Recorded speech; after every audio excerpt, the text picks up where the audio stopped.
8 दिन हो गए हैं इसराइल मुसलसल फलस्तीनी इलाकों पर बमबारी कर रहा है, पनाह गज़ीन कैंप्स को निशाना बना रहा है, इंटरनेशनल मीडिया के दफातर को, रिहायशी इमारतों को निशाना बना रहा है।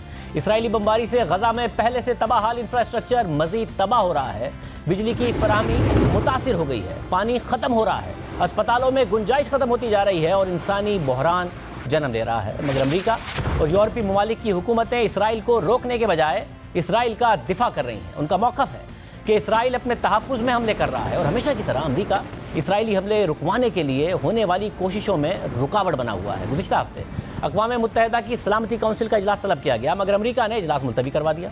फिर गुज़िश्ता रात सलामती काउंसिल का इजलास हुआ तो अमेरिका की वजह से इसराइली हमलों के खिलाफ सलामती काउंसिल का मुश्तरका बयान सामने नहीं आ सका। इस हवाले से अक़वाम मुत्तहिदा में चीन के नुमाइंदे ने कहा कि अमेरिका अक़वाम मुत्तहिदा को तशद्दुद के खिलाफ खुलकर बात करने की इजाज़त नहीं दे रहा है। यह बहुत अफसोसनाक बात है कि एक मुल्क यानी अमेरिका की वजह से सलामती काउंसिल एक आवाज़ में बोलने के काबिल नहीं है। हम अमेरिका से अपील करते हैं कि वो अपनी जिम्मेदारियां निभाए। और फिर आज वज़ीर ख़ारजा शाह महमूद कुरैशी ने भी कौमी असम्बली में बताया कि अमेरिका ने सलामती काउंसिल के मुश्तरका एलामिये में रुकावट डाली।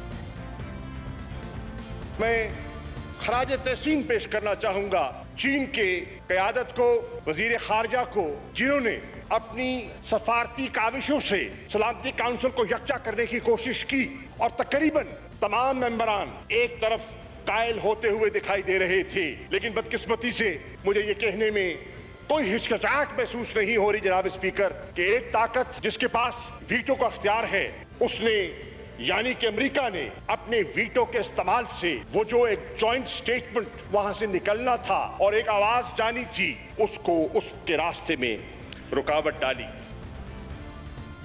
कौमी असम्बली में आज फ़लस्तीनियों से इज़हार यकजहती और इसराइली हमलों के खिलाफ मजम्मत की करारदाद इत्तफ़ाक़ राय से मंजूर कर ली गई। इस करारदाद के मुताबिक ऐवान फ़लस्तीनियों के लिए आज़ाद खुद मुख्तार रियासत का मुतालबा करता है, इसराइली जहरियत रुकवाने के लिए सलामती काउंसिल से फौरी इक़दामात का मुतालबा करता है और मुतालबा करते हैं कि फ़लस्तीनियों की नस्लकुशी फौरी बंद की जाए। इसके अलावा कौमी असम्बली में खिताब करते हुए वज़ीर ख़ारजा शाह महमूद कुरैशी ने कहा कि वो आज ही तुर्की जा रहे हैं, जहाँ से फ़लस्तीन, सूडान और तुर्की के वज़ीर ख़ारजा के साथ मिलकर न्यूयॉर्क जाएंगे।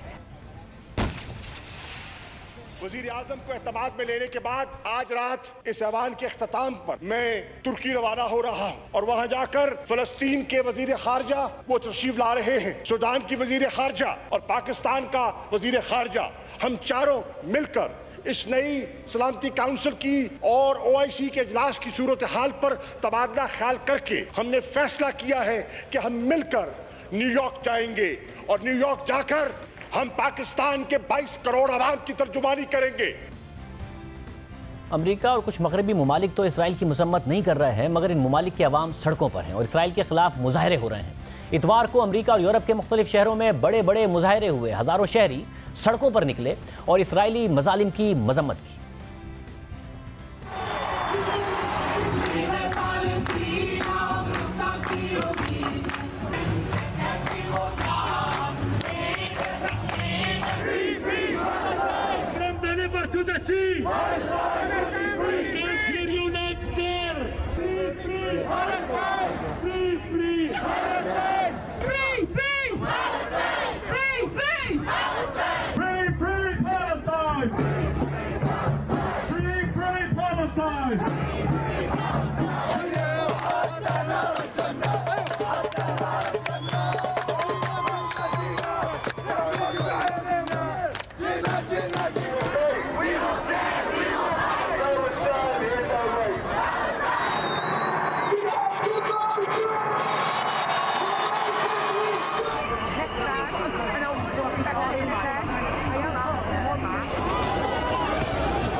फ्रांस में पाबंदी के बावजूद शहरी सड़कों पर निकले और इसराइली मजालिम के खिलाफ आवाज़ बुलंद की। साथ ही लेबनान के शहरियों ने मजीद शिद्दत के साथ इसराइल लेबनान सरहद पर जमा होकर इसराइल के खिलाफ एहतजाज किया, नारे लगाए, पत्थर बरसाए, आगे बढ़ने की कोशिश की और फ़लस्तीनियों के हक़ में और इसराइली मजालिम के खिलाफ आवाज़ उठाई। अवाम सड़कों पर हैं, एहतजाज हो रहा है। मगर सूरत हाल यह है कि इसराइल मुसलसल गजा को मजीद निशाना बनाने की धमकियां दे रहा है। बार बार की अपीलों के बावजूद गुज़िश्ता रोज़ इसराइली वज़ीर आज़म नेतन्याहू ने कहा है कि गजा पर पूरी कुव्वत से हमले कुछ अरसे तक जारी रहेंगे। हालिया दिनों में 1500 हमले किए और ये हमले जारी रहेंगे। हर गुजरते दिन के साथ इसराइली कार्रवाइयों में शिद्दत आती जा रही है। गजा में सूरत हाल तशवीशनाक होती जा रही है और अब तक एक हफ्ते में इसराइली फोर्सेस के हमले में 198 अफराद गजा में शहीद हो चुके हैं, जिनमें से 58 बच्चे हैं, जबकि 1300 फ़लस्तीनी ज़ख्मी हो चुके हैं। सिर्फ इतवार को 42 फ़लस्तीनी इसराइली फ़िज़ाई हमलों का निशाना बने, जिनमें से 10 बच्चे थे। इसके अलावा इसराइली फोर्सेस की मुसलसल गोलाबारी की वजह से गजा का इंफ्रास्ट्रक्चर तबाह होकर रह गया है। अस्पतालों को जाने वाली सड़कें तबाह हो गई हैं। रेड क्रिसेंट फ़लस्तीन के मुताबिक इतवार की रात होने वाली बमबारी के नतीजे में बड़े पैमाने पर तबाही हुई। इंफ्रास्ट्रक्चर को बेहद नुकसान पहुंचा। वो सड़कें जो अस्पताल की तरफ जाती हैं वो सब तबाह हो गई हैं। इसके अलावा पानी और बिजली की फराहमी मुतासिर है और सबसे बढ़कर इंसानी जानों का ज़िया हुआ है। इसके अलावा डॉक्टरों की आलमी तंजीम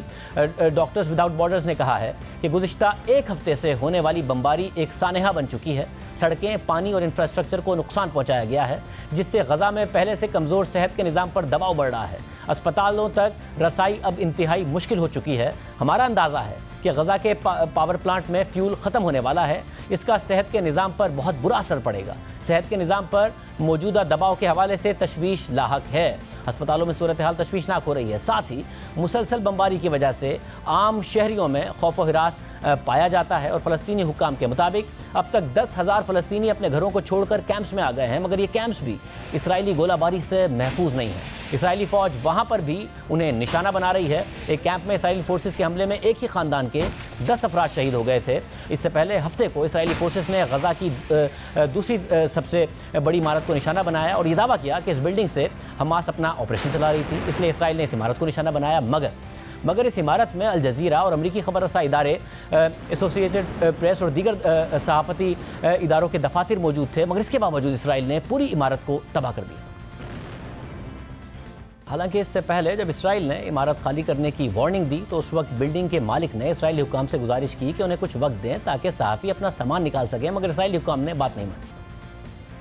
इसराइली हुक्काम ने बात नहीं मानी और सहाफ़ी और मीडिया वर्कर्स ने जल्दबाजी में दफातर खाली किए। मीडिया हाउसेस पर हमले के बाद सख्त रद्द-ए-अमल सामने आया। अमरीकी खबर रसा इदारे एसोसिएटेड प्रेस के सदर ने कहा कि इसराइली हमले से धचका लगा है, यह हमला हौलनाक है, हमारा स्टाफ जानी नुकसान से बाल बाल बच गया। हालांकि इसराइल को पता था कि इस बिल्डिंग में हमारा ब्यूरो ऑफिस मौजूद था। इसके अलावा अल जज़ीरा की इंतज़ामिया ने भी इसराइली हमले की सख्त मजम्मत की और कहा कि अल जज़ीरा और दीगर सहाफ़ती इदारों के दफातर की तबाही इंसानी हुकूक की संगीन खिलाफ वर्जी है और जंगी जुर्म है। बिल्डिंग को निशाना बनाना सच को खामोश करने की कोशिश है। इस इसराइली हमले की भरपूर मजम्मत की जा रही है। सहाफ़ियों की आलमी तंजीम रिपोर्टर्स विदाउट बॉर्डर्स और एमनेस्टी इंटरनेशनल ने मुतालबा किया है कि इसराइल की तरफ से मीडिया हाउसेस के दफातर को निशाना बनाने के मामले की तहकीकात इंटरनेशनल क्रिमिनल कोर्ट से कराई जाए, क्योंकि ये जंगी जुर्म है। अहम बात यह है कि इसराइल इस हवाले से अभी तक कोई सबूत भी फराहम नहीं कर सका है कि इस इमारत से हमास अपना ऑपरेशन चला रही थी। खुद अमरीकी वज़ीर ख़ारजा का कहना है कि इस इमारत से हमास के ऑपरेशन के हवाले से इसराइल शवाहिद नहीं दिखा सका है। साथ ही उन्होंने इसराइल से मुतालबा किया कि वो इस हमले का जवाब फराहम करे। इसके अलावा इसराइली फोर्सेस की तरफ से आम अफराद को निशाना बनाया जा रहा है और बच्चे इससे बुरी तरह मुतासिर हो रहे हैं। मलबे के नीचे से फ़लस्तीनी बच्चों को निकाला जा रहा है और उसके मनाजिर सारी दुनिया देख रही है, जिसकी वजह से दुनिया में एहतजाज भी हो रहे हैं, मगर ताकतवर हुकूमतें अभी तक तमाशा देख रही हैं। इस तरह एक 10 साला फ़लस्तीनी बच्ची की वीडियो सामने आई जो गजा की सूरत हाल की अक्कासी कर रही है। I'm always sick. I'm always, I don't know. I can't do anything. See all of this. What do you expect me to do? Fix it? I'm only 10. I can't even do anything anymore. I just want to be a doctor or anything to help my people, but I can't. I'm just a kid. I don't even know what to do. I get scared, but not really that much. I do anything for my people, but I don't know what to do. I'm just 10. I'm just 10. All of this, when I see it, I literally cry every day, saying to myself, why do we deserve this? What did we do to this? My family said they just hate us. They just don't like us because we are Muslims. Why does Muslims act for you like that? We're just, you see all of the kids around me? They're just kids. Why wouldn't you just send a missile to them and kill them? It's not fair. It's not fair. ये पूरा मामला रमज़ान के आगाज़ से शुरू हुआ जब Israeli शहरियों ने मशरक़ी यरूशलेम के इलाके शेख जरा में फ़लस्तीनियों के घरों पर ज़बरदस्ती कब्ज़ा करना शुरू कर दिया और उन्हें घरों से बेघर करना शुरू कर दिया। इसराइली शहरियों की तरफ से घरों पर कब्ज़े के ख़िलाफ़ फ़लस्तीनी शहरियों ने एहतजाज किया तो इसराइली फोर्सेस की तरफ से ताकत का इस्तेमाल किया गया और गिरफ्तारियां भी की गई। फिर रमज़ान के आखिरी अशरे में ये कशीदगी मस्जिद अक्सा तक पहुंच गई। इंतहा पसंद यहूदियों ने यौम यरूशलेम पर मार्च का ऐलान किया और फिर कशीदगी बढ़ने लगी, जहां 27वीं शब को इसराइली फोर्सेस ने अचानक धावा बोल दिया और मस्जिद के अंदर घुसने की कोशिश की। इसके बाद 3 दिन तक मस्जिद और आसपास का इलाका मैदान जंग बन गया। इस दौरान इसराइली फोर्सेस ने गजा के इलाके में बमबारी शुरू कर दी, जो अब तक जारी है। इस मामले का क्या हल है, कैसे ये सूरत हाल काबू में आ सकती है जब नेतन्याहू मानने को तैयार नहीं है, अमेरिका सलामती काउंसिल में कुछ होने नहीं दे रहा,